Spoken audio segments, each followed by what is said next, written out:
दो साहूकार थे। वे एक दूसरे के पक्के दोस्त थे। एक बड़ी उम्र का था और दूसरा अभी जवान था। एक दिन वृद्ध साहूकार ने जवान साहूकार को अपने पास बतलाया और उसे कहा, दोस्त वह लो 1 लाख रुपया। इसे बतौर अमानत अपने पास जमा रखो। मेरे मरने के बाद कभी भी यदि मेरी पत्नी और मेरे इकलौते बेटे को तंगी आ जाए तो तुम ये पैसा उनको फौरन दे देना। प्रपान साहूकार ने 1 लाख रुपया रख लिया और अपने मित्र माधोराम से पक्का वादा किया कि जब भी कभी उसकी पत्नी व बेटे की आवश्यकता पड़ेगी वह जरूर पैसा उनकी लौटा देगा। वृद्ध साहूकार माधोराम ने अपनी पत्नी को बता दिया, भगवान, जीवन का क्या भरोसा, जी दुनिया में आता है, एक दिन लौट जाता है। मैं भी जाऊंगा, तुम भी जाओगी, यह जरूरी है। पर जब तक जीना है, सभी कुछ चाहिए होता है। मैं अपने दोस्त साहूकार देवीदास के पास 1 लाख रुपया जमा कर आया हूँ। अपने हाथ पैसा तो यूं खत्म हो जाता है कि पता तक नहीं चलता। परंतु ये जना रुपमा सिर्फ उस समय मांगना जय खात ही जरूरत पड़े। साहूकारनी ने कहा, आपको उल्टी सीधी बात नहीं करनी चाहिए। हमेशा जाना जाना कि क्या रट लगाए रखते हो। रही दूसरे आदमी के पास पैसा रखने की बात, ये ठीक है, उसका कभी तो ताब हो सकता है, पर ये सब तो बाद की बातें हैं, बाद में देख लेंगे। कुछ समय बाद वृद्ध साहूकार की मृत्यु हो गई। साहूकारनी और उसका लड़का रह गए।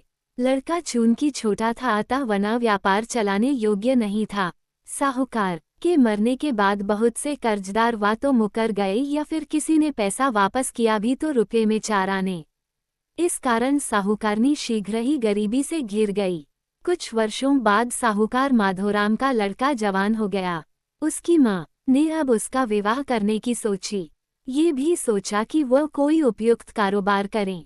इसलिए साहूकारनी ने अपने लड़की का रिश्ता भी एक अच्छे खानदान में कर दिया। तभी अपनी पिछली खानदानी शान से विवाह करने का प्रश्न साहूकारची के सामने खड़ा हुआ। साहूकारनी ने इसी अवसर को सबसे अधिक आवश्यकता का अवसर समझा और साहूकार देवीदास से अपने पति द्वारा जमा किया गया 1 लाख रुपया वापस लेने की ठानी। जब साहूकार गाधीराम की पली दमयंती साहूकार देवीदास के पास गई थी उसने कहा, देखो भाई जी, मेरा लड़का जापान हो गया है। उसका रिश्ता एक अच्छे घर में हो गया है, साथ ही अब उसको कुछ काम काज भी शुरू करना है, अतः विवाह और कारोबार के लिए मुझे पैसे की सख्त जरूरत है। कृपा करके आप मेरे पति द्वारा जमा किया गया 1 रुपया तीटा दें। देवीदास ने दमयंती की बात शाती से सुनी, फिर बिल्कुल चीपन से उत्तर दिया, भाभी जी, माधोराम जी मेरे बहुत जिगरी दोस्त थे।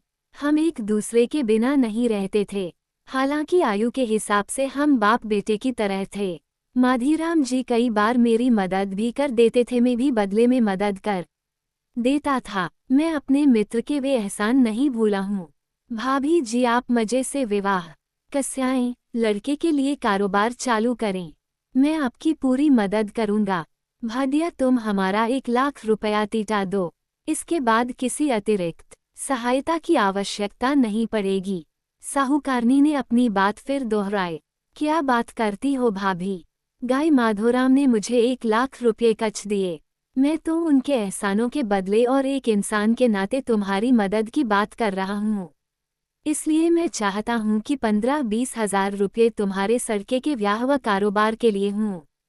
देवीदास ने जरा रूखे होकर यह बात कही। साहूकारनी ने कहा, इसी प्रकार के अति संकट काल के लिए तो मेरा साहूकार पति तुम्हारे पास 1 लाख रुपया जमा कराया गया था और ऐसे ही संकट के समय तुम रुपया लौटाने की बात छोड़ बिल्कुल ही मुकर गए कि तुम्हारे पास रुपया जमा करवाया ही नहीं गया। देवीदास, तुम्हारा कभी भला नहीं हो सकता। इतना कटकर दमयंती जोर जोर से रोने लगी। देवीदास ने बनावटी नाराजगी जाहिर करते हुए कहा, मुझ पर झूठा आरोप न लगा। मेरे पास माधीराम ने कोई पैसा नहीं दिया था। झूठ बोलना है तो कहीं और जाकर बोल, मुझे कोई फर्क नहीं पड़ता। साहूकारनी दमयंती रोती रोती वहां से चली गई। वह न्याय प्राप्ति के लिए गई राजा के पास। राजा ने दमयंती की पूरी कहानी सुनी, फिर साहूकार देवीदास की बुलाया। उससे पूछा कि क्या उसके पास दिवंगत साहूकार माधोराम ने कभी 1 लाख रुपया जमा करवाया था। साहूकार देवीदास ने राजा को उत्तर दिया, महाराज, मैं एक करोड़पति साहूकार, इज्जतमंद और मोहतबर आदमी हूँ। मुझे क्या जरूरत थी कि मैं इस साहूकारनी के पति माधोराम से 1 लाख रुपया उधार लेता। महाराज, ये साहूकारनी मुझ पर झूठा आरोप लगा रही है। यदि इसकी बात सच है तो ये दरबार में सबूत पेश करें। राजा ने साहूकारनी से पूछा, क्या तू इस बात का कोई सबूत पेश कर सकती है कि तेरे पति माधोराम ने देवीदास के पास 1 लाख रुपया जमा करवाया था? साहूकारनी ने अपने लड़के को अपने सामने खड़ा करते हुए कहा, महाराज, मैं अपने इकलौते बेटे के सिर पर हाथ रखकर कहती हूँ कि यह सच है कि मेरे पति ने देवीदास के पास संकट के समय के लिए 1 लाख रुपया अमानत रखा था। अगर यह बात झूठ है तो मैं इकलौता बेटा मेरे झूठे बयान के पाप से मर जाए। साहूकारनी के ऐसा कहने के एकदम बाद उसका इकलौता लड़का मर गया। राजा की भी आश्चर्य हुआ और अन्य लोगों को भी। अपने बेटे के एकाएक मर जाने का जो दुख दमयंती को हुआ उसकी तो सीमा ही न रही, परंतु भरे दरबार में जो ये झूठी साबित हुई उससे थी वह जमीन में ही गड़ गई। राजा ने उसको तत्काल अपने बेटे की लाश वहां से जाने के लिए कहा और उसे इस बात के लिए कोसा कि उसके पाप का शिकार बेचारा मासूम लड़का हुआ। दमयंती ने अपने बेटे की लाश को अपने दुपट्टे में गठरी बनाकर बांधा, सिर रखा और चल पड़ी। पर देवीदास प्रसन्नचित अपने घर लौटा। वह निर्दोष जो सिद्ध हो गया। साहूकारनी सिर पर अपने बेटे की लाश की गठरी उठाचे एक नदी की किनारे जा पहुंची। गठरी उतारकर धरती पर रख दी और खुद रोती रही। कुछ देर बाद वहां पर एक वृद्ध आया जो लाठी की टेक लगाता एक ओर से आया और दूसरी ओर जाने लगा। साहूकारनी ने सोचा कि उस वृद्ध को अपनी व्यथा कथा सुनाई जाए, शायद ये कोई मदद कर सके। उत्तने वृद्ध को पुकारा। वो उसके पास आया पर बैठा नहीं। साहूकारनी ने उसको अपनी सारी कहानी सुना दी। युवक ने सारी बात सुनी और कहा, साहूकारनी, मेरे बस की कोई बात नहीं है। मेरा पहरा तो सतयुग में था, उस समय झूठ नहीं था। मुझे इस प्रकार की बातों का ज्ञान नहीं है। मुद्दसम पीछे एक और आदमी बत्ता आ रहा है, शायद वह तुम्हारी कुछ मदद करे। इतना कहकर वह आठी टेकता हुआ आगे बढ़ गया। कुछ देर बाद दूसरा व्यक्ति वहां जा पहुंचा। वह भी वृद्ध ही था परंतु पहते से कुछ कम। लाठी उसके पास भी थी। उसने भी साहूकारनी की बात खड़े खड़े सुनी और फिर उसकी मदद करने में असमर्थता व्यक्त की और आगे बढ़ गया। वह त्रेता युग का प्रतिनिधि था। उसके बाद वहां पर आगा एक और आदमी, आयु में अधेड़ लगता था, हंडा हाथ में था। साहूसरनी की बात सुनने रुक गया। बात सुनकर उत्तर दिया, साहूकारनी, मेरा पहराती द्वापर में था। मेरे पहरे में कभी ऐसी घटना नहीं घटी। तू मुझसे पीछे आने वाले कलयुग से पूछ, वह अवश्य तुझे ठीक सलाह देगा। आजकल उसी का पहरा चल रहा है। अंत में गौधा व्यक्ति भी आ पहुंचा। युवक सुंदर, रोजयान और चुस्त। साहूकारनी ने उसे अपने पास बुलाकर बिठा लिया और आदि से अंत तक अपनी सारी व्यथा कथा उसे सुनाई। उस तेजकुक का युवा ववचेत ने कहा, साहूकारनी, मेरा नाम कलियुग है। आजकल मेरा ही पहरा है। मेरे राज्य में सच बोलने के लिए आदमी को दंड भोगना पड़ता है। तू महामूर्ख है। सच कहा, पुत्र खोया और सभा में झूठी साचित हुई। अब फिर बेटे की लाश राजा के पास लेकर जा और कह कि तुझे साहूकार देवीदास से 4 लाख रुपया लेना था। तेरा लड़का भी जी उठेगा और देवीदास को 4 लाख रुपये भी देने पड़ेंगे और वह भरी सभा में झूठा भी सिद्ध होगा। इतना कहकर वह तेजवान युवा भी हंडा शिवे उसी ओर चला गया जिस ओर 3 वृद्ध व्यक्ति गए थे। साहूकारनी को कलियुगी नामी उस व्यक्ति बीचात पर विश्वास तो नहीं हुआ, परंतु उसने सोचा कि ऐसा करने से बधी उसका भरा हुआ बेटा ही जी उठे तब भी बहुत बड़ी बात है। वह कनवारा रह जाएगा कोई बात नहीं, बिना कारोबार के रह जाएगा कोई बात नहीं, जिंदा तो रहेगा।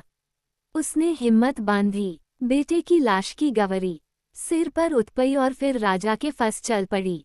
राजा ने दमयंती को फिर लाश सिर पर उठाए वापस आते देखा तो बहुत नाराज हुआ। उसने कहा, मूर्ख औरत, लाश सड़ने लग पड़ी है, इससे सड़ांध चलने लगी है, इसको जलाया क्यों नहीं? दमयंती ने राजा से प्रार्थना की, महाराज, मैंने झूठ कहा था कि देवी दशरथ को मेरा 1 लाख रुपया देना है। कृपा करके आप उसे दोबारा बुलाएं ताकि मैं सच बत्ता तर्क और मेरा बेटा जीवित हो सकें। राजा को लड़के का ख्याल आने पर दया आ गई। उसने अपने सिपाही भेजकर देवीदास को बुलाया। उसके आने पर राजा ने साहूकारनी को तय बताने का हुक्म दिया। साहकासनी ने कहा, महाराजा सच तो ये था कि मेरे पति ने देवीदास के पास 4 लाख रुपए जमा करवाए थे। मैंने इस डर से कन बताए थे कि देवीदास इतनी बड़ी रकम देने से मुकर न जाए और परिणामस्वरूप मेरा बेटा अविवाहित और बिना कारोबार के न रह जाए। 4 लाख की बात सुनकर देवीदास आग बबूला हो उठा। राजा को भी कोच आ गया। उसने सिपाहियों को हुक्म दिया, इस झूठी को धक्के देकर बाहर निकाल दो। 1 लाख बोलने पर लड़का मर गया। अब 4 लाख बता रही है। साहूकारनी ने गिड़गिड़ाते हुए कहा, महाराज मुझे अपने बेटे के सिर पर हाथ रखकर कसम खाने की आज्ञा तो दो। राजा अंततः मान गया। साहूकारनी ने गठरी खोती, अपने बेटे का सिर नंगा किया और कहा, अगर यह सच है कि मैंने देवीदास से 4 लाख रुपया लेना है तो मेरा पुत्र जी उठे। साहूकारनी के बोलने की देर थी कि लड़का राम राम करता आंखें मतला हुआ उठ खड़ा हुआ। राजा और देवीदास दोनों आश्चर्यचकित थे। राजा ने देवीदास को हुक्म दिया, साहूकारनी को 4 लाख रुपया दे दो। साथ में दंड भी दिया झूठ बोलने का। ये है कलियुग।